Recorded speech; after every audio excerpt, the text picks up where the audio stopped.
മാരക മയക്കുമരുന്നായ MDMA-യുമായി സഞ്ചരിക്കുകയായിരുന്ന MA B.Ed ബിരുദധാരിയായ യുവതിയും യുവാവും പോലീസിന്റെ കസ്റ്റഡിയിലായി. തൃശൂരാണ് സംഭവം. ബംഗളൂരുവിൽ നിന്ന് ബൈക്കിലെത്തുകയായിരുന്ന നെന്മാറ കോതകുളം റോഡിൽ പുന്നച്ചാന്ത് വീട്ടിൽ 24 വയസ്സുള്ള ബ്രിജിത, 3 പീടിക അറവുശാല സ്വദേശി 28 വയസ്സുള്ള ഷിവാസ് എന്നിവരെ ചൊവ്വൂരിൽ വെച്ച് SI ശ്രീലാലസിന്റെ നേതൃത്വത്തിലുള്ള ജില്ലാ ഡാൻസ് ഓഫ് ടീമാണ് പിടികൂടിയത്. രഹസ്യവിവരത്തെ തുടർന്നാണ് സംശയം തോന്നി ഇരുവരെയും വിശദമായി ചോദ്യം ചെയ്ത് പരിശോധിച്ചത്. ഷിവാസിന്റെ കയ്യിൽ നിന്ന് 19.27 ഗ്രാമും ബ്രിജിതയുടെ കയ്യിൽ നിന്ന് 4.07 ഗ്രാമും MDMA കണ്ടെടുത്തു.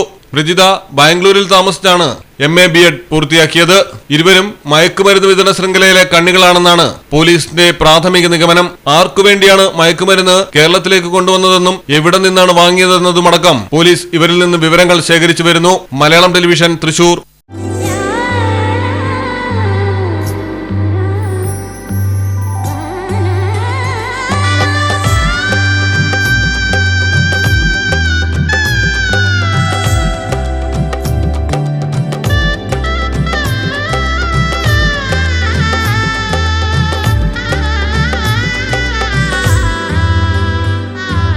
Celebrate the moments of colors.